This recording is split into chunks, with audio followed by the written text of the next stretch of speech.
What's up, everybody? Welcome into the Next Pats Podcast, a very special edition of the Next Pats Podcast. It is the eve of draft night. We've made it, friends. We're here, finally, at long last. And we think we know what the Patriots are going to do. We think we know how this thing is going to play out. The first round always surprises us. Do I anticipate a surprise at number 3 overall? No, I do not. Let's just get that out of the way right quick. I believe Drake May is going to be the next face of your New England Patriots at the quarterback position. Does he play year one? Does he not? Those are all conversations for another day. Too talented to pass on. Too much there that the Patriots like for them to pass on him at number 3 overall. Does another team get stupid? Do the Vikings get stupid and offer them a deal they can't refuse? How about the Giants? From what I've heard, the Giants are all over Drake May. Love the guy. Little heart eye emojis all strewn throughout the Giants facility right now for Drake May, trying to see if they can find a way to move up from 6 to 3 to nab their guy. Don't see it. The Patriots like him too. And just because they are open to trade offers doesn't mean that I believe they will be moving off of that pick. So we just get that right out of the way. Okay, but we've got a great episode lined up for you here today. We're going to have Albert Breer, Sports Illustrated's Albert Breer. This has become an annual tradition on draft week. We have him on. We talk about what we're hearing. We go back and forth a little bit. 40 minutes with Albert Breer. It was supposed to be a 15-minute conversation, as tends to happen with Bert and myself. We could be a little long-winded, but I think there's a lot of good information in there, a lot of good nuggets in there for you to chew on ahead of the draft. Then we'll come back. We'll go quickly through some of my favorite picks in my final mock draft, which is live now on NBCSportsBoston.com if you haven't seen it already. 1 through 32, the most interesting picks and most interesting fits as far as I'm concerned. And then I'll hit you with some names for the full Patriots 7-round mock, which also is on NBCSportsBoston.com right now as well. Some names there that you may be familiar with that I think really could end up working out nicely for the Patriots if they fall into their laps at certain spots in certain rounds. But without further ado, let's get to our guy, Albert Breer, and let's talk some draft.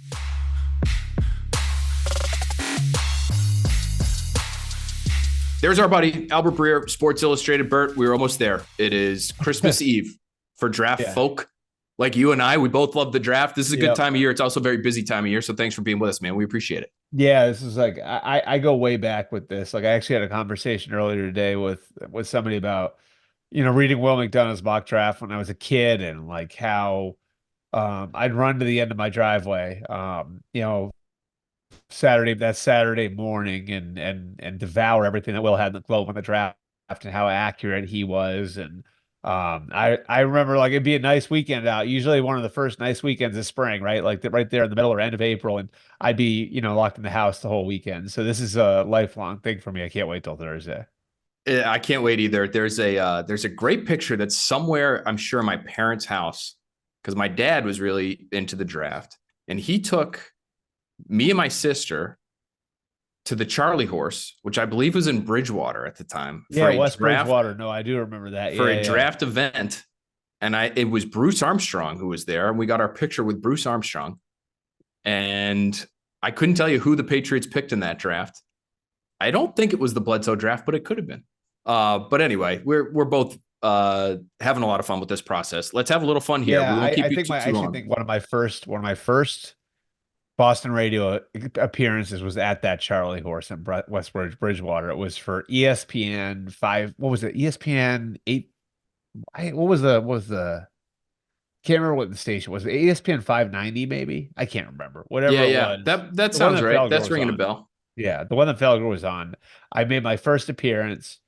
I think Adam Jones might have actually been on the show. I can't remember all the particular. Maybe it was Mike Salk, and it was at the Charlie Horse in West Bridgewater. And I remember getting free food, which back then, was like a really nice perk. I wasn't making very much money, so huge deal. Last Charlie Horse story, saw Eric Church there before Eric Church became Eric Church in a nice intimate little show. And I was about 5 feet away from Eric Church as he just strummed on an acoustic guitar with like a couple little amps. This was crazy. Well, that's like me. Like I had like Orr played some of our college parties because they all went to Ohio State, and everybody calls them OAR now. And but that back then everybody called them Orr. And yeah, they played like apartment complex parties at Ohio State when I was there. And like within a year or two of me being out of college, now all of a sudden they were everywhere. So I think we all have stories like that. Yeah, it's where that, you know what that But means, Eric Church is Bert? a big one. Eric Church is pretty crazy, like at the Charlie Horse. That's pretty nuts. I was just doing the math. I think that was 15 years ago. So a little scary, 15 or 16 years ago, somewhere along those I lines. have So I we're just have a lot old, I worse think math. is what we're finding out right now. I have a lot worse math than you. If you want me to do the math on OR, because the math on OR is over 20. I love that you're calling them OR. I know them as OAR. That's fantastic. Everyone Everyone, just calls them you OR. talk to anybody who Yeah. went to Ohio State at the time, and maybe we all had it wrong, but we all called them OR. It doesn't matter. It's at some Yeah, point a certain name takes over, and then it's just up to the people at that point. Sorry, yeah. OAR guys / OR guys. All right, so we'll just go through Bert. Because the Patriots are picking at 3. When we've had you on before, it's been a great yearly tradition. They've typically been picking middle of the first No, it's round, back half of the first round. We could talk about names for days about who they might be picking. Now Yeah. it's not as exciting, but I think it's good to go through these first couple picks and just try to share what we've heard that might be most Yep. interesting about Yeah. that team or the player that we think might go to that spot and what we think will actually happen. So I know you believe, you've been all over this from the jump before anybody else. Caleb Williams is going to the Bears at 1 overall, but what might you be able to tell us that Yeah. you have found most interesting about The Caleb or the process. Bears or the process? Yeah. Yeah, like their process I think has been really interesting just because how aggressive they've been. And they really wanted to have like a lot of the pieces in place prior to the combine. So all the teams send their scouts and their coaches out to the All-Star games. Well, like what the Bears did was they sent all those guys out to the All-Star games with the directive, if you get in front of a USC player, if you get in front of an Oklahoma player, if you get in front of a kid from Washington, D.C., ask them about Caleb Williams. So, like to that point, they were able to gather information. They interviewed Cliff Kingsbury. They flew to Los Angeles to interview Cliff Kingsbury for their OC job. I know that to some degree, and Cliff was cool with this. It was a fact-finding mission for them on Caleb. And by the time they got to the combine, they actually did a dinner with Caleb's team. So they went out to dinner with all of Caleb's people one of those nights in Indianapolis, and they had scheduled the 30 visit for a couple days after the combine ended. Now they had to reschedule it, but like the idea was to get all the pieces in place so they could make the decision on whether or not to trade Justin Fields. Obviously, that happens. And then at the 30 visit itself, which I thought this was a really interesting thing, there were 6 guys in town for that one. Dallas Turner was one of them. Zach Frazier was one of them. So 5 of the 6 players went to a place called Eddie Merlot's. It's a restaurant in Lincolnshire near the team facility. They took Caleb Williams to a separate restaurant. They took him to a place called Sophia Steak in Lake Forest and had him sit with the veteran players. And then the next day on his 30 visit was the first day that DJ Moore was in the building following last year. So I just think the volume of work they've put into this, they really wanted to know, like they knew who he is as a player. They want to know who he is as a person. They want to learn about his dad and that dynamic. They wanted to kind of wrap their arms around the idea of how he would handle being in Chicago and sort of being in that fishbowl. And Chicago's similar to Boston and sort of the pressure there is on pro athletes. And obviously they've come to a comfort level with it. But I just think the aggressive, sort of innovative, different approach so they could kind of get their answer faster because of the unique situation they were in with Fields, I think allowed them to get a really, really complete picture of the kid early on. Now, this might segue us into our second pick conversation. One thing that I've heard, honestly, in the last couple of weeks, Bert, is just, and it's sort of in passing because we've known that the Bears are going to be taking Caleb Williams for so long, but just talking to some people that work for other teams, and these guys don't have a shot at Caleb Williams, and so it's probably easy for them to say things like this. But I have heard people say things to me along the lines of, I'm not sure why the Bears jump so quickly on Caleb Williams because we like Jayden Daniels so much. It's actually pretty close for us, Daniels to Williams, and some of how he's going to interact with his teammates. Not that, any of these guys are complete locks in terms of how you understand how they're going to handle their lives as pros. But there was enough there with Caleb Williams, fumble concerns that have been brought up to me that they actually would consider taking Jayden Daniels 1. And so, I've had guys kind of shrug their shoulders and say, Bears are Bears are going to be the Bears, and they're just doing it because they think everybody else thinks they should do it. Yeah, and those are fair concerns. I think there are a couple of things like that are important here. I think number one, I think Caleb is going to um is is going to force less change on you offensively, right? Like so for most NFL teams, the Commanders might be a little different, and we'll get to them, but for most NFL teams, like to get the most out of Jayden Daniels, you're gonna have to change your offense a little bit, and you're gonna have to live with your quarterback getting hit. And Caleb is going to require less of that. So I think that's one piece of it. Um, the second piece of it, I think, is the age thing, is that he's much younger. And if you had looked at Caleb Williams versus Jayden Daniels when he was leaving Arizona State, there's no contest, right? Like it's not even close. So there's that part of it. And then just as far as who he is as a person, that's why they did all that work. You know what I mean? Like that's why they dug in the way that they dug in. And I actually think like Cliff's what Cliff said on that day in LA when they met with him was really important to their process. Like Cliff told them, like, I've seen the dad once at the practice facility. That was a huge part of it for the Bears because there was all this concern about his dad, right? And so like Cliff was like his dad's involved in the business stuff. His dad's a really accomplished businessman. So like his dad's involved in the business stuff, but you aren't going to have to worry about seeing him at the facility. He's not going to show up at practice. And there are quarterbacks dads who do that. And moms, as we'll get Yeah, to. yeah. So like there's that element. And then I think the other piece of it Cliff gave them was the coaches here love him, the players here love him. And I know, one thing that came back to Ryan Poles was when Caleb's name came up to those USC players, the Oklahoma players, the kids from DC, there'd be like an immediate smile on their face. So I just think sometimes we look at these things and we're unable to separate what a guy is out, in the public, what his public persona is with who he is inside the walls. And I think, Brady was such a great example of it, Tom, right? Like Brady could toggle between this international superstar. And if you talk to the guys who played with him, like the most normal guy, like the, hi, my name is Tom thing, like that sort of thing. You know who else is great at it? It's Mahomes. Like Mahomes, like, and you see Mahomes in the golf cart during the match with like a 12 pack of Coors Light. You know what I mean? Like that's sort of who he is. Like, and like, so I think that getting to know that behind the scenes version of Caleb was really important, and he checked those boxes pretty emphatically.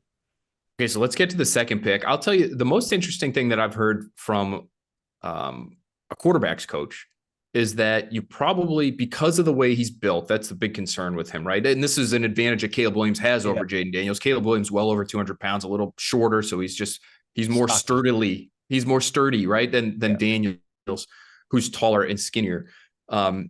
He is such a threat with his legs, but you're really going to have to try to minimize it just because you have to pick your spots, basically, is the best way to put it with him as a runner, which to me, does that lessen his value at all? Not if it keeps him on the field. I actually understand that, as explosive as he is as a runner. The other thing I would say that was most interesting to me, Bert, about Daniels, and one thing that I heard with a conversation with an executive, so it's the executive side of it now, is that this pick, number 2, which we're on right now with Washington, this one executive who knows Adam Peters felt as though Washington might be leaning with Drake May because Jayden Daniels has been a quote unquote handful during the process. Yeah. Yeah. So it's actually, have you heard anything similar? And do you think there's a chance that Drake May goes 2 here?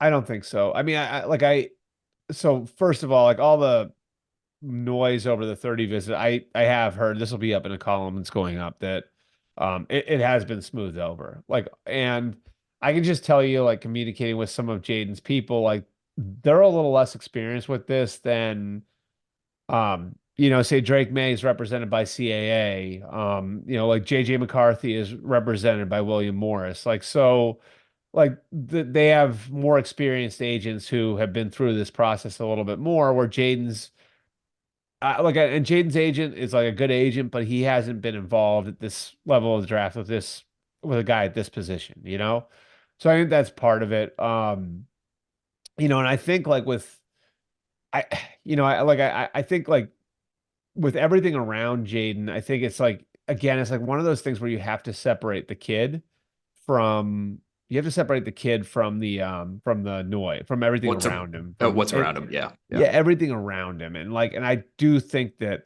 like while Jaden's not like a battleship commander leader, like he's a little bit more like kind of reserved, and like it takes a little bit more from what I understand for him to open up. Like he's not a bad kid. He's not what you might think from like all of the extra that's happening around him. Like, so is it a factor? Yeah, it's a factor. I just think like his, like you said off the top, like I've had people tell me his tape's better than Caleb's tape this year. Now, like there's the breadth of the work, right? Like the breadth of the work is more impressive with Caleb if you take like the whole body of the time the guys were in college.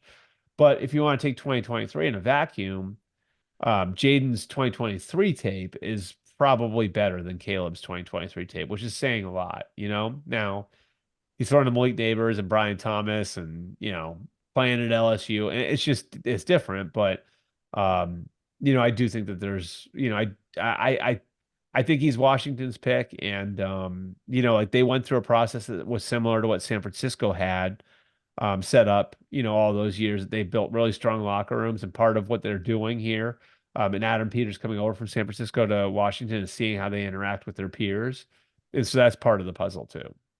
I think one thing that's interesting as we get to the Patriots pick here at 3 is if for some reason Washington went with May and Daniels got to the Patriots, I think the Patriots would jump at the opportunity to take him. What I've heard, and I've reported this before, you know, from early in the process, the Patriots like Daniels's tape better.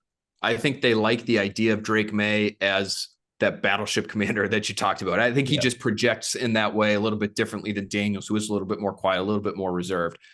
Yeah. Do you think the Patriots would take Daniels if he was there at 3? I do. I do. Now, I will say that the one thing that scares me about Daniels, and I think this is significant. So, like, I there's a stat out there that a team gave me, and it's just it's their stat. But like, and I, you know, you could look back at it, maybe the number varies a little bit, but I thought it was a really interesting one. And I think I've said it on the air with you before, which is there were only 16 scramble situations that Jayden Daniels threw out of in 2023. And so what does that mean? Well, that means when he pulls the ball down, he is going, right? Like, and you kind of add that together with the sorts of hits that he was taking and his build, and that's where it gets a little scary. You know what I mean? Like when you look at it and you say, all right, like so we have to involve him in the running game to get the most out of him because that's what LSU did, right? B, in scramble situations, he's almost always going to run. And C, he's got this frame. Um, you worry. Now you can counteract that a little bit with I don't believe he missed a start in college, which is like really impressive for a guy who's a 5-year starter. Like he never missed a start in college. I believe that's correct. But you know, like I have you seen the Looney Tunes reel? I have. I mean, some of the hits he takes, I get it. I get it. And he is, there are some, I just saw another one that hadn't been brought to my attention until yesterday, where, you know, he's streaking down the field and he could easily slide 5 yards before he gets hit, but he ends up getting hit. And it's not even the initial hit that's the worst one. It's the second guy coming in and getting him while he's going to the ground. And so you do have to hold your breath in terms of And you how he say you handles himself. Because I've been told, Bert, it can be hard to teach guys to slide So as pros. That's a difficult thing for some people. who I've heard him compared to as a runner is RG3. And that's a little scary, you know, because RG3, I mean, I know what perception is of him now. He was freaking electric his rookie year, you know, and I think we all thought, like, oh my God, this is the next guy, you know. And I think RG3 had this problem too, where he just had trouble protecting himself, whether it's spatial awareness, whatever it is. Like, he put himself in harm's way too much and he wound up getting hurt, and injuries wound up really affecting his career.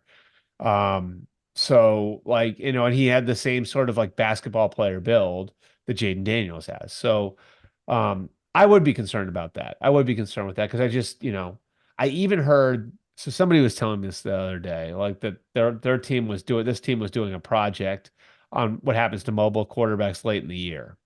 And the premise was, and this could like impact somebody like Lamar.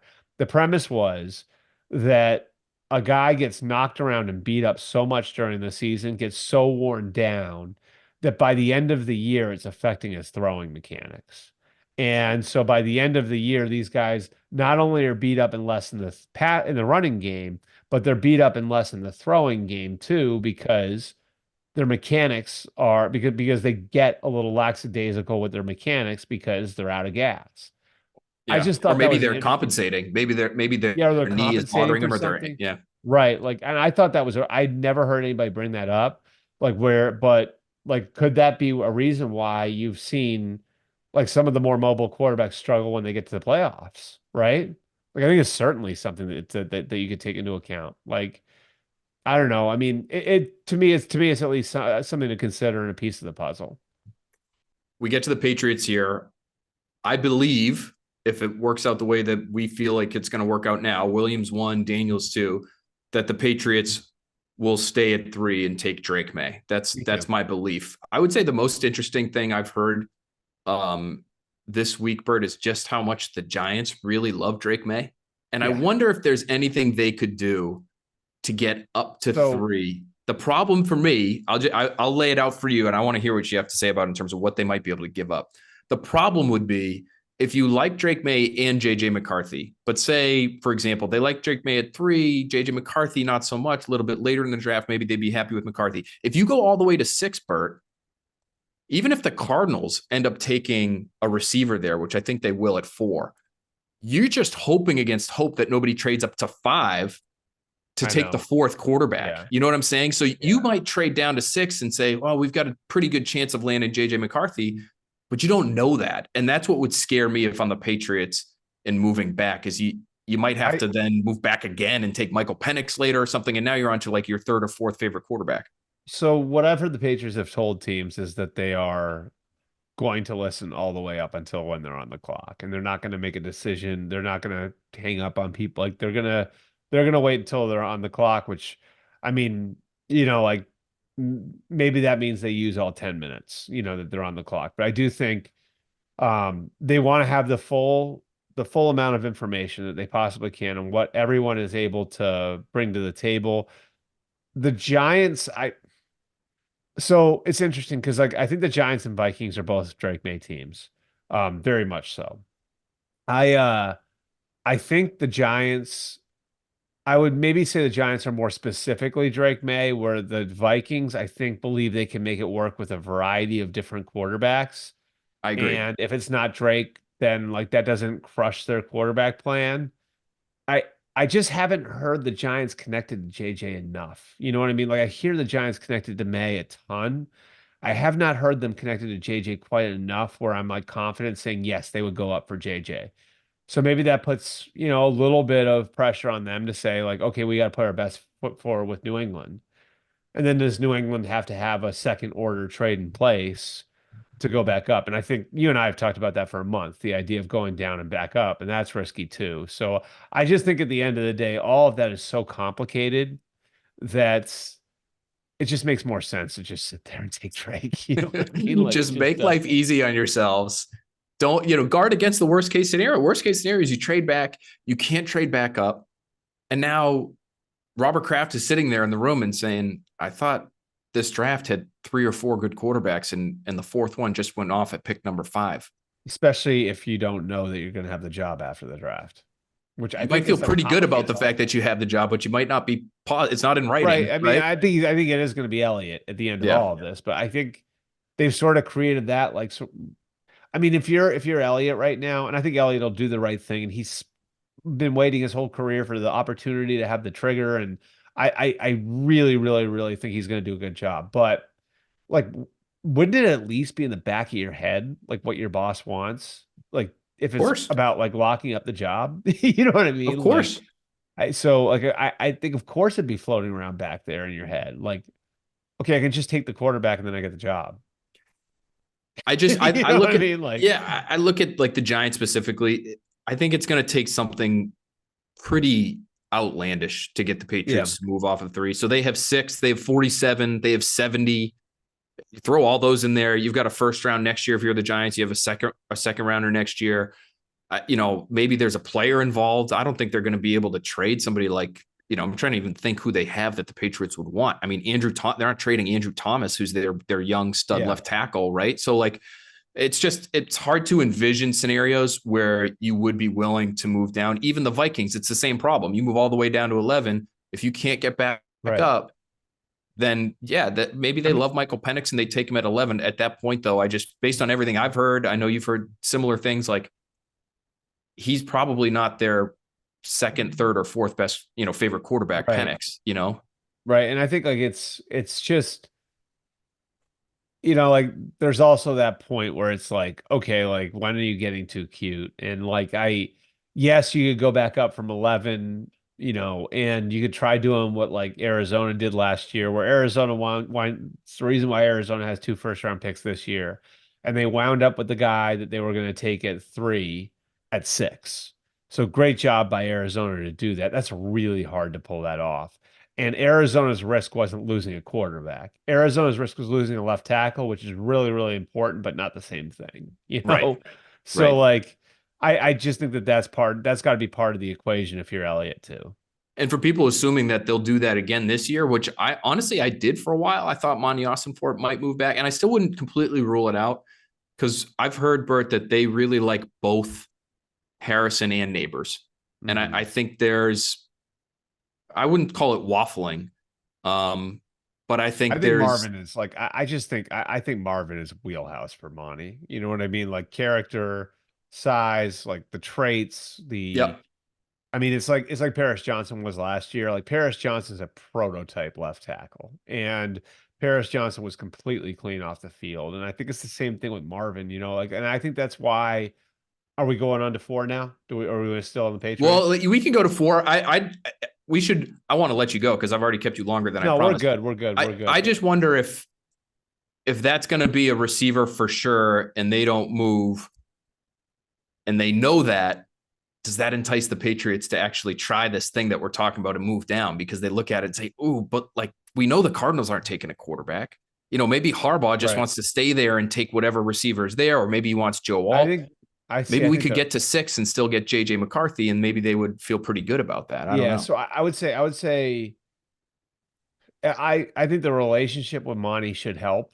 The fact that you do have like a guy who you've got a rapport with, a connection with, and it's not necessarily Elliott who worked with him, but Matt Groh worked with him, Pat Stewart Right. worked with him. Gerard Mayo was obviously a guy that Monty had a hand in drafting. So like you have relationships there that I think could help you. Um, so we can go to 4 now. Like I would say, like one thing that's important to is that my understanding is Monty has committed. I am not trading the pick until I'm on the clock. So they're Mm. going to work through parameters and everything else, but they're going to take this thing right up to the wire. And like what I would be afraid of is arrange something, and you're like, okay, I think the parameters are right, but Monty won't go that last step and say we're good. And then someone swoops in while they're on the clock and trumps you, again, this is like part of it is like the whole argument about getting like cute, like is like that is the risk is that, like the Arizona gets in the clock and something better comes along and then, you're sort of left on the outside looking in. And I don't know, like honestly, that JJ is right in that neighborhood with Drake either. They may look at Drake as a significantly better prospect. I know some teams do. Yeah. Do you see 5 as maybe the most likely trade down spot for the Chargers? Because that's one thing that I've Yeah. heard is they might be able to get a good haul for, if somebody, say it's the So Vikings. It maybe the Vikings are willing to give up those 2 first to get all the way up to 5 and take McCarthy if they feel strongly enough So about him, I keep hearing offensive line for them. and staying there at 5. More so than receiver. So no, Okay. but I think they could move down. I think their Yeah. move what happens with them is probably going to be at least somewhat dependent on what happens with Arizona. If Arizona sticks at 4 and takes Marvin, well then all right, you just made it easier on the Chargers. Like the Chargers now will probably have a market for the pick. And if like I've heard the Chargers really like JC Latham, right? Like that's the name I've Mm. heard connected to them. So, and I think you'd have a hard time not taking all if you're going to take an offensive lineman, but they could look at it and say, all right, well, we have Rashawn Slater, we're going to have to move Rashawn Slater if we take Joe Alt. Would we be better off moving down and trying to get Latham, say at 11, and like leaving Rashawn Slater at left tackle. They could do something like that, and then they draft a receiver at 23, and they're in decent shape. So I I think that the Chargers are really interesting because they have more holes than you think on their roster. They do have a few that they've got to take care of. But if you look at like Jim Harbaugh's history, like it's so heavy offensive line. Like Stanford's offensive lines, David DeCastro and all those guys had like great players come through there while he was there. And then obviously Michigan has been rock solid on the offensive line. Then you go to the one NFL team that he ran in San Francisco, and like they were drafting players, Anthony Davis and Mike Iupati, and they had Joe Staley, and those offensive lines were off the charts good.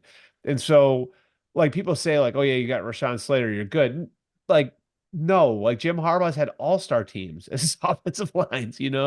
So, and then you listen to what he said at the combine, and it just makes sense. So I think like I think like if they stick there, I think it's probably Joe Alt. And if they move down, I think it might be with an eye on JC Latham. And maybe they take Latham overall. I don't think there are very many teams that would, but I think offensive line is in play for them. And if there's a trade down that makes sense where it's like, okay, we can trade down and still wind up with our offensive tackle, which they might be able to at 11, then yeah. Oh, and by the way, like all this stuff about Jim, speaking as highly as he does on JJ, I had somebody say this to me. I thought it was really interesting. So I was asking around, like, why is Jim doing that? Because it's not just like I like him. It's like over the top, like this guy is generational, whatever. Right. Someone said to me, like, Jim views his quarterbacks as if they're his sons, right? What if he can dictate where JJ McCarthy was going to go, right? Or if your son was going to play for one of these teams, where would you want him to go? Minnesota. Yep. Yeah. I think they all want to go to Minnesota. I would want to go to Minnesota. I get it. I like it, not as the city necessarily, although the mall is great and everything, and the stadium's nice, very nice. But it's that situation's great. So yeah, if I'm a Harbaugh and I could somehow figure out a way to do that, hell yeah, that's what I'd be trying to do. You're right. Yeah. Bert, the last thing I want to ask you before we let you go. We want to get to 6 with the Giants. Thought we were doing 6 or no? Do you want to do 6? You want a quick I was going to ask you about 34, but if you get something on 6, give me something on 6. Let's do 6. We'll do 34. So 6 really quick. Like I think the Giants are in a fascinating spot. Again, it could be a quarterback. I do think that they're genuine in the way they've looked at quarterbacks. I do not think it's a smokescreen. Which ones they like, I think, is another question, which we fleshed out earlier. Here's one interesting thing to kind of pay attention to. Malik Neighbors has a little bit of he's not a bad kid, but has a reputation for being a little bit of a pain in the ass and hard to coach. Pain in the ass LSU receiver. Does that sound like anybody? Odell Beckham is the first one that comes to mind. Yeah. Right. So ownership had their issues, while Odell was there. Don't be shocked if the Giants get here and Marvin's gone and their quarterback's gone and they take Roma Dunze over Malik Neighbors. I just wouldn't be stunned by that. Just something to kind of file away. That is really interesting because the couple offensive, I talked to one offensive coordinator late last week who really felt as though Dunze is a really good player. He's a 1, but I think I've talked to multiple people who feel as though it's Harrison, maybe Neighbors for some, and then Dunze's kind of like almost on a tier by himself. Like he's better than Brian Thomas, but they don't necessarily view him as I've talked to some people who really view him, like really think highly of him. And put him right in that same class. The other thing with him is he is spotless, like character-wise. Oh, we got to talk to him at the Super Bowl, Bert. Yeah. I'm like Roma Dunze's biggest fan now. Like, like who needs a quarterback? Just take Roma Dunze at number 3 overall. As far as I just think the Giants are one of these organizations that does. I do think like the character thing matters to them. That's all. Last thing that I wanted to say about the Giants, just really quickly, understanding how much they like Drake May and understanding how much they've really enjoyed the process, the pre-draft process with him. Knowing that those are Bills guys, Buffalo Bills guys, and Brian Daboll and Joe Schoen. Yeah. If you're the Patriots and you know that those guys like Drake May as much as they like him, and if there's any chance, even if it's a 3% chance that he's the next Josh Allen, and that's why those Bills guys like him so much, why would you trade out of that pick? Yeah, You know what I mean? Like, wouldn't that I scare know. you a little bit if you were considering a trade I know. and I you're like, know. the Bills guys, man, the So, guys who coached Josh Allen and really watched Josh Allen grow and come into his own as one of the best quarterbacks in the NFL right now. They really want this Drake May kid. Let's just give so him to him. did you watch the Kevin O'Connell, like the thing that he did at that church? I did see some of it. Yeah. Yeah. Okay. So do you see what he said about like what's correctable? Footwork. Lower half, right? Who does that sound like he's talking about? Drake May, 100%. Yeah. Yeah. And who accomplished that with a quarterback that came out in 2018? Brian Daboll. Yep. You know, and I remember hearing that like there was the enact guys who the people who really liked Josh Allen in 2018, what they would all say is he's a mess fundamentally. You can clean up his footwork and he has natural accuracy. Like that's what those people would say. And I swear, though, I'm not saying he's like, because I think Drake is like the comp I gave him, when I was doing my, calls around and my quarterback assessments was Justin Herbert physically with a Drake mate with a Josh Allen play style. So I don't think he's quite like the horse that Josh Allen is, like Yeah. physically. But I mean, I think like a lot of the stuff I've heard about cleaning him up is identical. You know what I mean? It's the same. And Yeah. so like I think that part of it's really interesting. I do too. And I just for fun went back and watched some Josh Allen Wyoming stuff the other night. Yeah. My goodness. I'm Drake May, I don't think has his arm, and I don't think he's quite as fast. He is like a step down. He's sort of Step Josh down in like Allen every light. category, basically, I would say. Yeah. Yeah, which is not an insult. Like if you're, if we were calling somebody Patrick Mahomes light, like they'd go, one or two in this year's draft. I love looking back at guys like that. So if anybody out there listening wants to have some fun, look up Patrick Mahomes' bowl game against LSU. It's his sophomore year. It wasn't even his last year at Texas Tech, right? It was 2016 against LSU. Um, I kind of view it's a little bit like if you go back and you watch Brady in the Orange Bowl against Alabama with Michigan, where it's like, oh my God, it's all there. You know what I mean? Go watch go watch. I think there's like a 15-minute like compilation of highlights on. It was like a long compilation of highlights where you get a lot of it of LSU versus Texas Tech. I think it was like I, I don't know, it's the Alamo Bowl or something like that, whatever it was.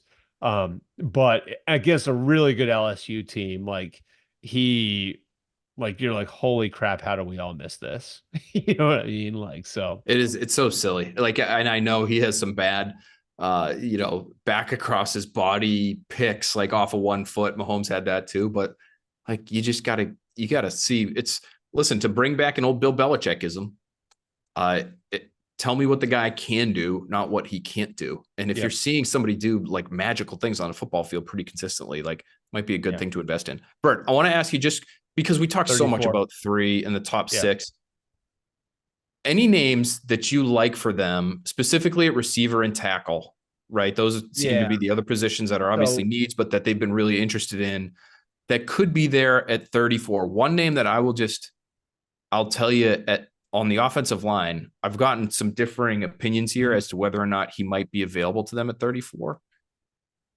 And my guess is because of the way he's built and his traits, he's going to go in the first round. But Tyler Guyton from Oklahoma, he's a right tackle. He only started 12 games. I think there's some question as to, okay, how dialed in was he really all the time in college? And I wonder if he slips. And he and Mims are that way. Mims is that way too. Mims was only 8 starts at Georgia. Right. Yeah.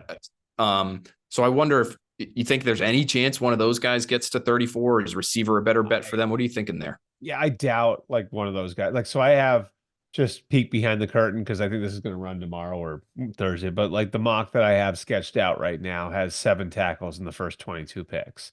I think what I came across in doing that was like a lot of teams that had receiver and tackle needs the same way the Patriots do. And I just kind of kept it in my head like it's going to be easier to find a receiver for this team than it will be a tackle on day 2. So give them the tackle. I think there could be some movement at the bottom of the first round. Maybe the Patriots are involved in that and teams trying to position themselves to get tackles.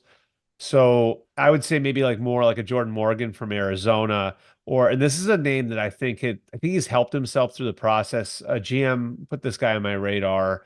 today as a guy who might go for earlier than people think. Patrick Paul from Houston. It wasn't a name I'd heard a lot of until the last couple of days, but he's a name, like, I guess he's really helped himself during the process. Like, he looks like he could progress into being a starting left tackle in the league.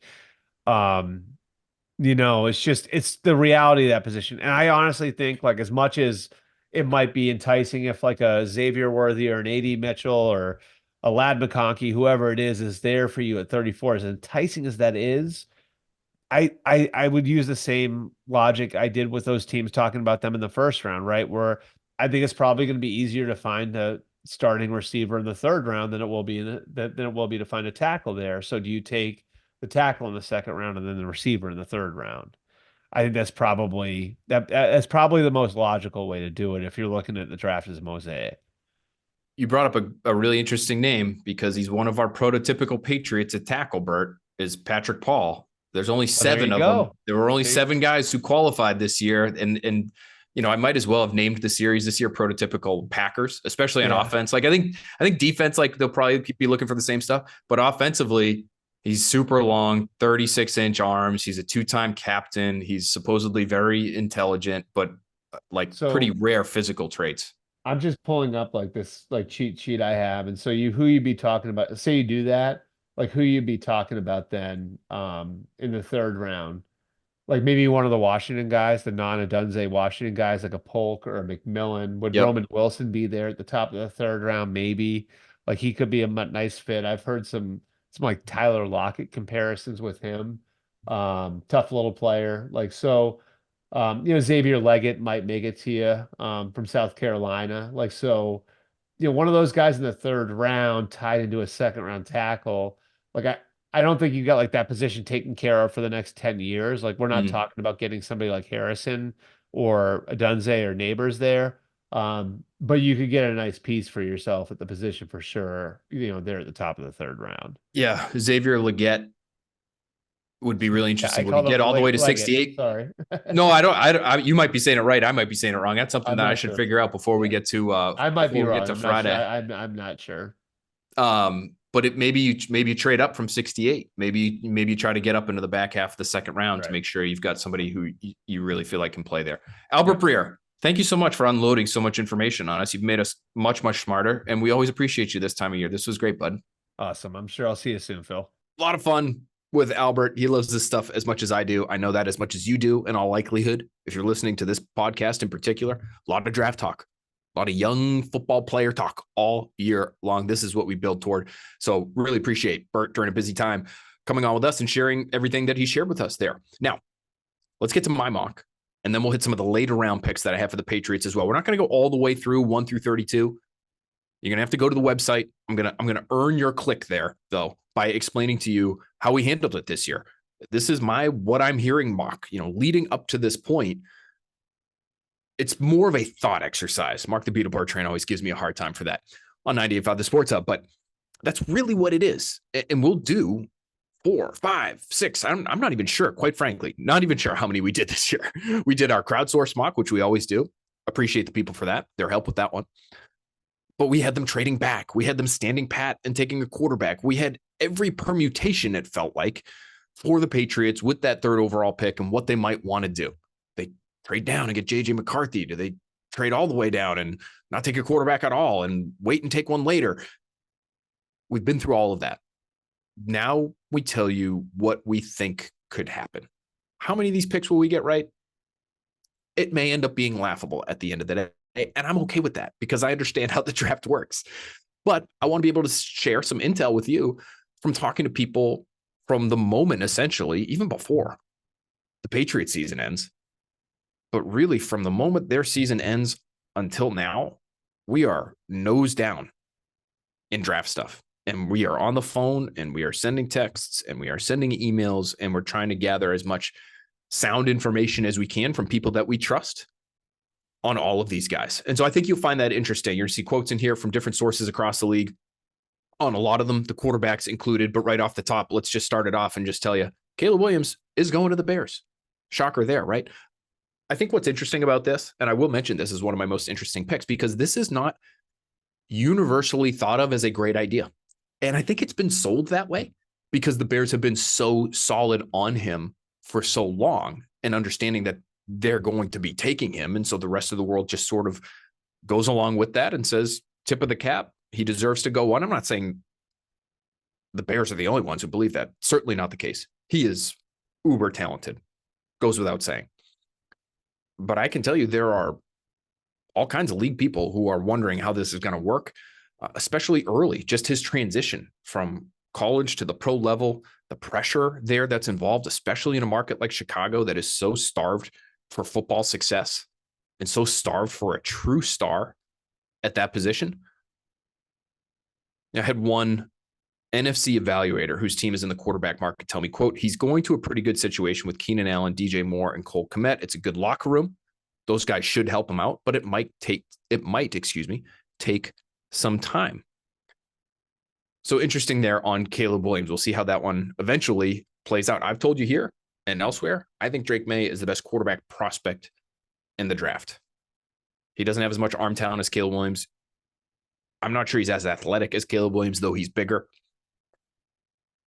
Caleb Williams can do some things with football in his hands that are really, really special. I'd take Drake May over him. That's how strongly I feel personally. And based on what I've heard about Drake May, I'd go with him over Caleb Williams, but that's not going to happen. Okay. Pick number 2, Jayden Daniels. Pick number 3, Drake May. Some nuggets in here that I think you might appreciate, including one that points out there are people in the Patriots organization who would tell you, go look at his 2022 tape. We know, and Tom Curran gives me a hard time for this all the time, name dropping Boston sports media people left and right here. Beadle, Curran, who's next?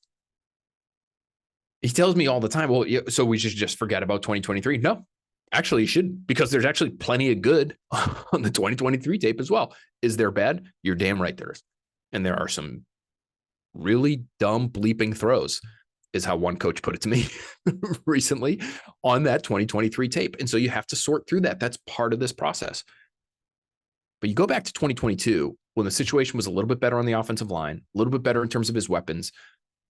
What I've been told is better coaching. I'm not going to sit here and tell you I know the difference between offensive coordinator A and offensive coordinator B at North Carolina when they made that switch. But it sounds like things got a little more loose in 2023. It was a more run to grass type of offense for the receivers and for the passing game in general, which I think can complicate things for a quarterback. I think you try to simplify it in that regard by maybe dialing back your expectations for the nuances, the finer points of how routes should be run and exactly where and at exactly what time. And it gets so loose. And that's the word that comes to mind when I watch Drake May in 2023 at times. It gets so loose that it leads to bad results. So the Patriots are obviously digging deeper than that. And they're going back to 2022. And what made him special in 2022? What put him on the map as one of the top 2 quarterbacks in this year's draft class a year ago at this time? And they really like what they saw. So Drake May at 3 overall. Marvin Harrison going 4. It's a little chalky. I know I said interesting picks, but these are still interesting to me. Little chalky, only insofar as, and if you listen to that conversation that Bert and I just had, you know that I believe the Cardinals have fans of both Marvin Harrison and Malik Neighbors in the facility, people who matter there. And so I think there was some late game fact finding on Marvin Harrison, on Malik Neighbors, to make sure that they're getting the guy that they want. And they have an opportunity to take the first non-quarterback in this year's draft, a guy who in all likelihood, whether it's Harrison, Neighbors, or Odunze, who I don't envision at 4, but all 3 of those guys have all pro potential. You're going to pass on that to move down to 11 just to pick up an extra first round pick. And I get it. There's value in that. No question. Maybe you can move back up with another team and still get that receiver that you really like. But if the Giants aren't moving up for JJ McCarthy because they really are in love with Drake May, then you can't get to 6. Well, who else is trading up to number 4 after the Giants? I guess it would be the Vikings, but you go all the way down to 11. Now you've missed out in all likelihood on Joe Alt, the best tackle in the class. Cardinals don't even really need one. They just signed Jonah Williams, be that as it may. And you probably missed out on all 3 of the top receivers in this year's class, which of course the Cardinals are interested in. I see them sticking and picking, and I see them going with Marvin Harrison. The trade up, there are 2 trades in this first round mock, is the Vikings going from 11-5 to get JJ McCarthy. Phenomenal situation for him. And it wouldn't stun me in large part because of that situation, if he ends up having the best rookie year of all of these rookie quarterbacks. Is that stunning to say? I guess I could see Jayden Daniels ripping off all kinds of explosive plays on the ground, through the air. You got Terry McLaurin there. You got Jahan Dotson there. They have some real weapons there in Washington. And of course, Caleb Williams has real weapons. It's a fantastic situation in Chicago, but it just, with Justin Jefferson and Jordan Addison and TJ Hawkinson and all of the pieces that they have there in Minnesota, and we're not even through the draft. Maybe they add another. That's a nice situation for JJ McCarthy. So he goes to the Vikings at number 5 overall. Byron Murphy, first defensive player off the board at number 8 overall. Falcons get themselves a Grady Jarrett replacement. Oh boy, and the situation in Chicago just got even nicer for Caleb Williams because Malik Neighbors fell all the way to number 9. Yikes. Malik Neighbors, Keenan Allen, DJ Moore, Cole Kmet. Not a bad defense at all for a young quarterback. At 9, would they go for an edge rusher? Would they go for a lineman? Maybe. But I think if Neighbors fell that far, it'd be hard for them to pass. We've got another trade at number 12 overall. Howie Roseman getting aggressive. Really, Howie? He's trading all the way up from 22 to number 12. So he moves up 10 spots to make sure that he can draft Talisi Fuaga, the offensive tackle out of Oregon State. A perfect fit for Philly. You could play him inside right away. He'd be a tremendous guard immediately. And then eventually, he has the size, he has the power, he has the athleticism to be your Lane Johnson replacement. He's going to get great coaching. We know that in Philly with what they do on the offensive line. I love this fit. And I do think there's a little bit of a drop-off. If you go to my mock, you'll see J.C. Latham's already off the board at 12. Olufashanu, not yet, but he's more of a left tackle as opposed to a right tackle. I think these fits are important, and his play style is very different from Fuaga's. I just see Fuaga as being a dynamite piece for that Eagles front. And that's a good roster. They don't necessarily need, for instance, they have 2 second-round picks. They gave one away to get from 22 to 12. This is not a team that needs 10 rookies to come in right away and participate and be contributing players.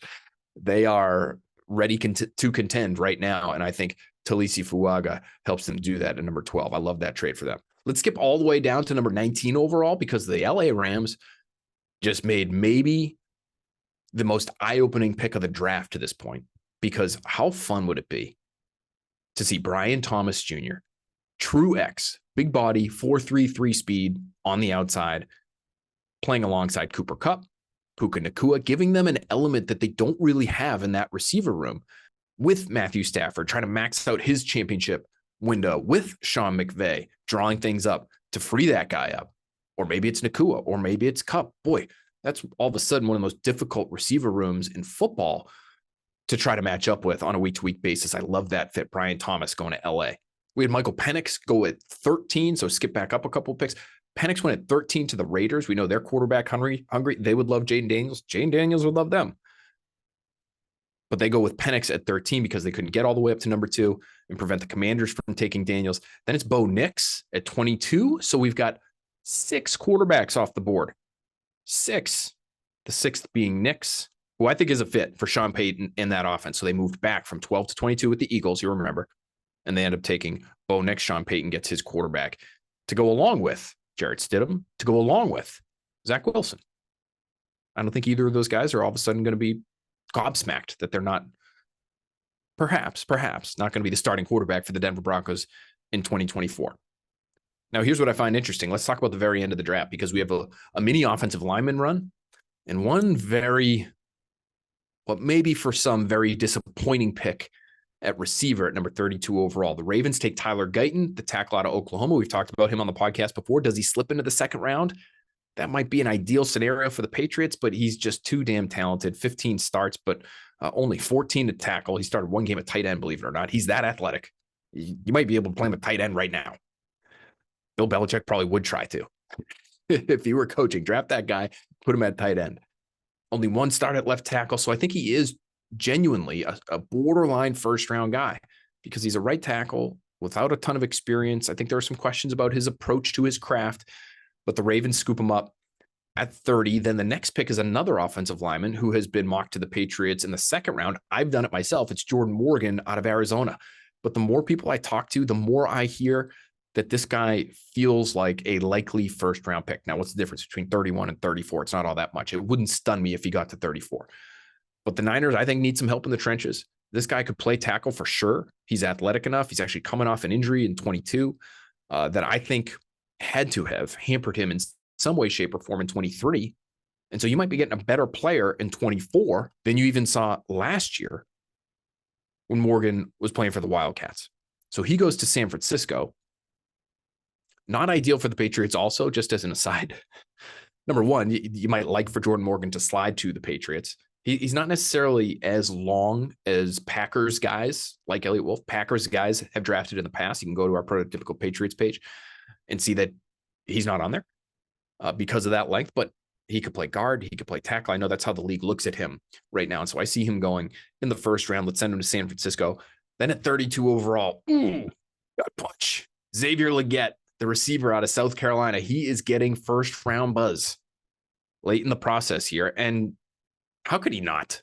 I mean, what are people waiting on, quite frankly? 6'1", 221, 4.39, 40-inch vertical, SEC, all kinds of yards after catch. He plays hard. He plays tough. I had one NFC evaluator tell me, quote, super impressive on tape, pretty raw, which, as an aside, I would acknowledge. He's not running the full route tree. Neither did DK Metcalf at Ole Miss. He's turned out okay.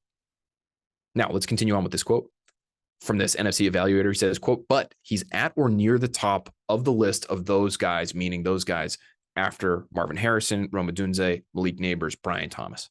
So this particular evaluator has him better than A.D. Mitchell, better than Ladd McConkey, better than Ricky Pearsall.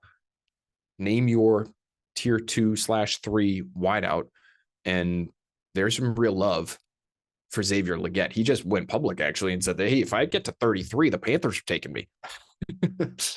Keep me in Carolina, which I believe. Panthers need help there. He'd work. You think Bryce Young be happy to have that guy in his huddle? Hell yeah, he would.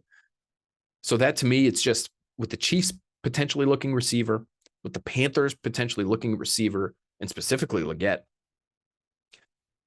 I'm just not sure he's getting all the way to 34 to the Patriots. I know there is a wide variance of opinion on him. Our friend of the program, Dane Brugler, has him as a third round pick in the Beast Guide. And we know how tapped in he is.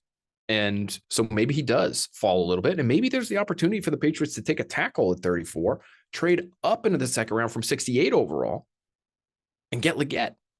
If he starts to slide, and we're on the air that night, Friday night, we're on Early Edition or Boston Sports Tonight, I can tell you right now, that's what I'm going to be saying. If he falls into the late 40s, now you're into, pick number 50. And yeah, might it cost you a fourth round pick to get from 68 to 50? It might. Do you need as many picks as you can get as many talented players as you can? I'd agree with that too. But damn, if you could get your hands on Xavier Legette, I think he's one of the few big-bodied receivers who has real potential to be a game-changing player. All right, so that's the full first round. Again, check it out, NBCSportsBoston.com. Let's get into our day 2 and day 3 picks for the Patriots. This next name I'm going to throw at you at 34 overall, Kingsley Suamataia. You've heard here before. The offensive tackle out of BYU, former 5-star recruit, all kinds of athleticism, relative athletic score through the roof. He's very young. He's 21 years old. Might they consider Patrick Paul from Houston here? They might. Another freaky athlete with all kinds of size, better length, 36-inch arms, 6'7". I mean, talk about a prototype. And both of these guys are prototypical Patriots, both Suamataia and Paul. I just feel as though Suamataia might be a little bit better in space. And I think there are enough things with Patrick Paul that while they could certainly be cleaned up, and I've said on the podcast here before, Scott Peters, the new offensive line coach for the Patriots, is widely regarded as one of the best technician coaches for offensive linemen in football. And so he may see 36-inch arms, 6'7" Patrick Paul, really good athlete, and say, yeah, give me 10 minutes with that guy. We'll figure out where to get his hands, and he's going to be dominant. He may very well say that. I think there are those, though, who would tell you that Suamataia might be a little bit more ready from a technical standpoint than Paul. And Patrick Paul, phenomenal prospect. Again, he's one of only 7 tackles on the prototypical Patriots list. He's a 2-time captain. He's thought to be a really intelligent guy. If they take him at 34 overall, or they want to trade up into the back half of the first round to go and get that guy because they think he has that much potential, go for it. And he's not all that much older than Suamataia. I know I continue to reference Kingsley's age as a 21-year-old, and now your first 2 picks in this year's draft are 21 when drafted. And so they sort of fit your window competitively as a franchise, maybe a little bit better. You're talking about guys when they're 22 in 2025. You're looking at athletes and professionals who, had they been in the 2025 draft, but Drake May certainly would be in the running for the first overall pick. And, again, as a 22-year-old, perfectly fine age to be coming out of the draft. And if Kingsley Suamataia was doing the same thing, he'd probably be a first rounder. Had he stayed in school, played another year, you're talking about a first round pick. So I just think that's the kind of talent you're talking about. Now, Patrick Paul is basically a year older than Suamataia. So I don't want to blow the age thing out of proportion, but I do like that. And you're going to hear that brought up again as we go through the rest of our picks here. So Suamataia at 34 overall, the Patriots get their tackle. What in the world are they going to do at receiver, though? Because boy, oh boy, does the picture dry up at that. Especially if you're talking about big body guys that you want to play on the outside. You have KJ Osborne, you have Pop Douglas, you have Kendrick Bourne, who can play inside and out. I don't want to short him, but he's obviously coming off an injury. Juju Smith-Schuster is a quote unquote big slot receiver. He's not playing outside and scaring any safeties deep down the field. You'd love to have a game-changing athlete that way on the outside. We talked about Jalen McMillan before. I think he could do both. I think he could play inside and out. He's a prototypical Patriot. Luke McCaffrey, probably a little bit later round pick, but I know there's some love for McCaffrey among receiver needy teams in the NFL. 6'2", 200 pounds. You could envision him playing on the outside, even if, he might end up being a big slot himself. Those guys are there, but Legette's gone. Ricky Pearsall, who I think might have some inside out versatility because he's a little bigger than you think. And I think there are going to be teams that really look at him as a slot only, but there are others who don't and who like the athleticism and like the hands. And is he a little stiffer than somebody like a Julian Edelman? Is he going to get in and out of his breaks in the same way? No, but he does know how to run routes and he knows how to tempo his routes, and he's able to create separation in a little bit different manner than traditional Patriots slots of the past.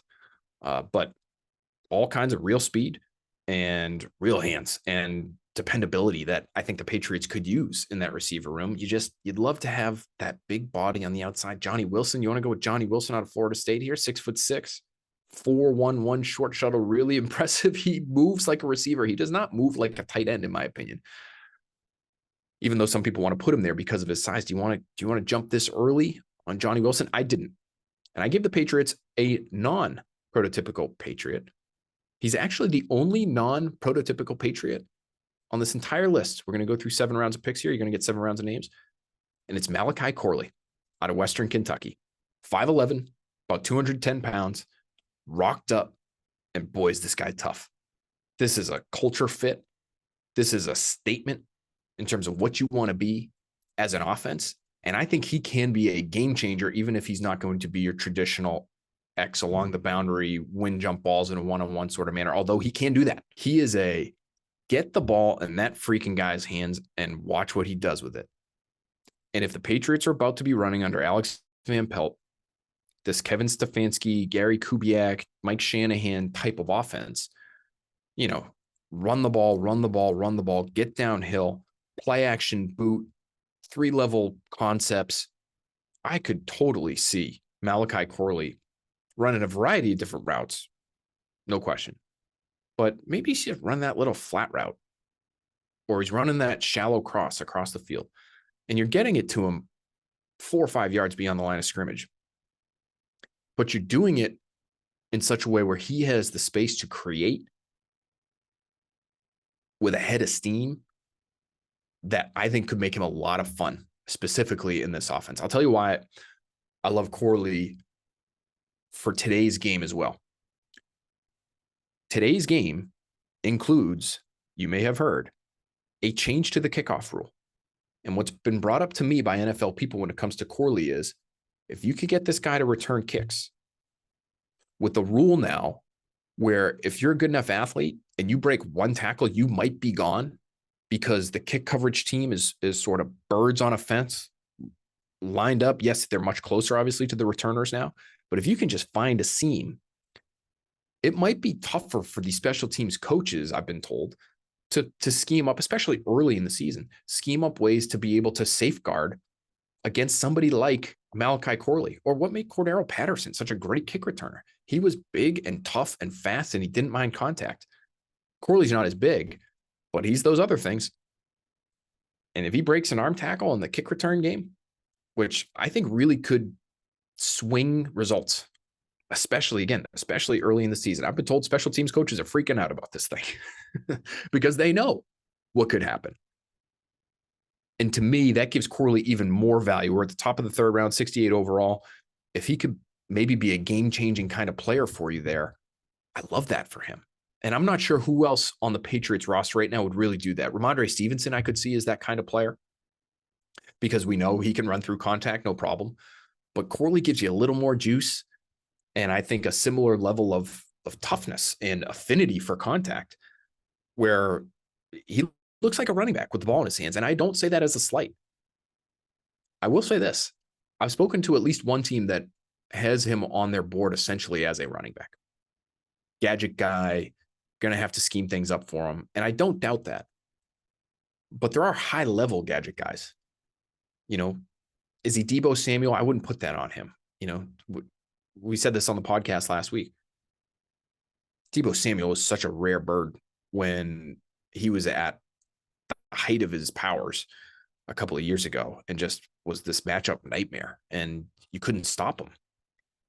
I'm not saying Corley will be that, but if he could even give you Deebo light at 68 overall, that's fantastic value. We're going to fly through these next picks here. We're into the fourth round, 103 overall. We're going to give the Patriots Wisconsin running back, Braylon Allen, another big-bodied guy, another really young guy. He's going to be 20 years old. He's the youngest player in this year's draft. He's going to be 20 years old for the entirety of his rookie season. 6'1", 235. Packers love themselves. Love themselves. Some big backs. You can go on the website right now. We should have up our prototypical Patriots running backs. It's one of the last positions I'm doing. I know, like, absolutely down to the wire here, Perry. What have you been waiting for? But he's on the list because he has that size. He's already a pretty accomplished pass blocker, which I think is really impressive, again, given his age. He does have all kinds of experience, so it's not like he hasn't been coached on it. But he was just a young prospect getting to school. He's a young prospect getting out of school and getting to the draft. He's not always the bowling ball of butcher knives that you might expect from somebody with that kind of frame. And I would love to know who came up with that. I'd completely just ripped off that line, bowling ball of butcher knives. We got to find out who originated that, but I love it. And that's what you would suspect. Somebody who's 6'1", 235 and looks the way he looks would play. He's not always that way, but he does have that in him. And I think, you know, the more he matures and the more he grows into becoming a professional, and how much value there's going to be in his ability to just run over people and what that's going to do to opposing defenses, especially defenses now where the linebackers are smaller than he is. 235, that's a big off the ball linebacker in this year's draft. Foreshadowing there. But I really like his fit, especially with Ramondre Stevenson going into the last year of his contract. Who knows what Elliott Wolf plans to do in terms of re-upping him. It's a difficult position to try to project and find out how these guys are going to age. I would totally acknowledge that. And so you got Stevenson in the fourth round back in 2021. Why not go with Braylon Allen in the fourth round in 2024? In the fifth round, I got Miles Harden on the board there still, and I still can't get over those shuttle times. The agility is off the charts. And when I think of Patriots corners, I think of being able to transition quickly and smoothly, be able to really mirror these guys, even if you're not the biggest person in the world. Harden's big enough to play outside, though. He's 5'11". He's not, 6'3". He's not Richard Sherman. He's not Brandon Browner. They don't need that. I think he's going to be a really good player. Out of the University of South Dakota, not to be confused with South Dakota State, okay? He's a Coyote, not a Jackrabbit. Very important distinction there. Number 180. Now we're into the sixth round. I'm going with J.D. Bertrand, the linebacker out of Notre Dame. Now he is just barely big enough to be on our prototypical Patriots list this year at 235 pounds. But what I've been told about Bertrand is really, really smart. This guy is going to be an 8 to 10 year pro because coaches are just always going to trust that he knows what he's doing out there. I was also told he might have a photographic memory. That was not said facetiously. People think he's that smart. People think he is that on top of his responsibilities when he's out there on the field. He's got short arms. He's not a monster. He's right there at 235, but he's a pretty good athlete. And again, in a league where you're going to see more linebackers, is my understanding. You're going to see more tight ends on kickoff and kick return teams because that space has been reduced, right? With the new rule, you have the two sides that are lined up pretty close together. It's almost like a line of scrimmage play. You don't have all that ground where you have guys that, are corners or safeties or linebacker. Of course, we saw plenty of Chris Board comes to mind. We saw plenty of linebackers. Nico Kudavides, shout out to Nico. Plenty of linebackers play on the kickoff team. But now I think size is going to be emphasized. And you heard Bill Belichick say this on the Pat McAfee show recently. Size is going to be more emphasized than speed. And so somebody like Bertrand, because he likes to hit and he is a hard worker and he is blue collar and he's going to do all those things that coaches who have special teams in mind traditionally think about, he's going to bring all that. And I think he has the potential to be a Mike linebacker. Can he get a little bit bigger? He's just not Jawan Bentley or even Jelani Tavai. He's 250-pound guys. He's 235 right now. I'm not sure he can get much bigger. He's not going to get any longer. Again, the short arms might make it hard for him to get off blocks at times, but he's going to work his ass off and he's really smart. And I think that's a pretty good combination for the Patriots, especially late on day 3 here. We're not talking about Micah Parsons, right? We're talking about a 6th-round pick. Maybe he goes higher, though. Maybe he goes higher because of this new special teams rule. At 193, we're going to give DeMarcus Covington, former Patriots defensive line coach. We're going to give him a defensive line guy. We're going to go Miles Cole out of Texas Tech, all kinds of length, all kinds of athleticism, really impressive on the hoof, so to speak. And I think there might be some untapped potential there that Covington would really appreciate. To me, again, we're late in the draft here. You're rolling the dice on all these guys. But the Patriots do need to figure out what's happening on the edge moving forward. We know they drafted Keon White in the 2nd round last year. And the way it was posed to me at the time was this was by a defensive coach with a rival team.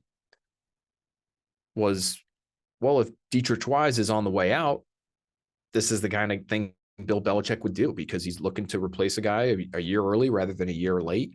And they profile in terms of their roles as being similar types of players. Cole, to me, is a similar kind of build, heavy, 260 plus, long arms, a good enough athlete to be able to get after the quarterback. And so you might say, well, they just drafted Keon White. Why do they need another one of those? Dietrich Wise, by the way, is still on the team and still an impactful player and a captain. And so are you loading up too much on those guys? Do you need more of a Josh Uche type who's a designated pass rusher? I could see them investing there. Jalix Hunt is a good example from Houston Christian. Did a 30 visit with the Patriots. Really freaky athlete, former defensive back for Cornell, can get off the edge and just fly. But I think you might need some heavier people eventually here, whether it's Dietrich Wise or Matthew Judon, big-bodied guy himself. We think of him as this great pass rusher, and he is. But he holds up really well against the run. He's a true 3-down edge guy. And so maybe eventually you need 2 young players to be able to step up and hold their own and be able to do things on all 3 downs the way Wise and Judon, who are different players, but are versatile players and can be used on all 3 downs the way they can. I think Keon White can do that eventually. You might be saying Anthony Jennings. To me, he's a 1st and 2nd down guy, and that's really how they've used him. And between Jennings and Uche, you have 3 downs covered there because Uche looks like a 3rd down, pretty much 3rd down only type. We'll see how he's used this year now that Bill Belichick is out and Gerard Mayo is in, but I wouldn't expect that to change a ton. So that's the reasoning on Miles Cole, another prototypical Patriot there. And then with the last pick, 7th round, Cornelius Johnson out of Michigan. You heard Emery Hunt mention him with us the other day. And I was thinking about Josh Cephas. I was thinking about Kyle Sheets from Slippery Rock. I was thinking about all these guys that Emery was mentioning to me because I do think, again, Malachi Corley, not an X. He's probably more of a Z type, right? Get him off the line, move him around, do a bunch of different things with him, throws, little bubble screens to him and watch what he does with it. Cornelius Johnson, with his size, is really more of, okay, this guy could live on the boundary. And if, maybe if Michigan threw the ball a little bit more, maybe we would be talking about him as a higher round pick, but they obviously were not a big time passing team, but he's a big time athleticism and big time size. And I'd actually be a little bit surprised if he got this far, but it's sort of where he's being projected. So I felt good about giving him to the Patriots there in the 7th round. All right. That's it, guys and girls. Thanks so much for sticking with us through not only this particular podcast, but through all of our podcasts all the way back from when the season ended to now. What a journey it's been. What a path we've been on together. I appreciate you walking it with me. I appreciate the Skull Crusher, as always, for doing a bang-up job on all these podcasts and grinding and dealing with our funky schedules and our funky personalities, quite frankly, and our mood swings and the rest of it. Skull Crusher, you're the best. Please don't edit this part out. I want people to know how much I love you dearly, and love the listeners too, of course. And we would love it. Let me tell you what I would love. I would love it if you watched our On the Clock special on Thursday night. We're going to be on TV, as always, at 6 o'clock on Thursday for early edition. But the On the Clock special starts at 7 p.m. and we are taking you through midnight. 5 hours, 6 hours total, if you really want to get into the nitty gritty. But we are going 5 hours strong of On the Clock draft special presented by John Sewer and Drain Cleaning content that you are going to absolutely love. Don't want you to miss a minute. I want you there for all 300 minutes. Okay. Promise me that. Thank you. So excited to do that. So excited to bring on some really intelligent guests who are going to shed some light on what the Patriots did, what they might do. Who knows? Maybe they trade back up to the late first round. This is, again, why you can't miss any of the 300 minutes, because if they go from 34 to 30, you're going to want to be there for that at 11:30 at night or whatever it is. So join us there. And of course, keep an eye out for Patriots Talk Podcast, next Pat's podcast right after the draft, because we'll have everything for you there. Myself, Tom Curran, we're going to be emptying the notebooks and giving you everything that we've heard about all these guys that end up as Patriots, as members of your New England Patriots. It's time for hope, friends. That's what we always say around this time of year. Hopefully you have some hope going into draft night, and that will only be nurtured as time goes on. Appreciate you for listening. We'll talk to you soon.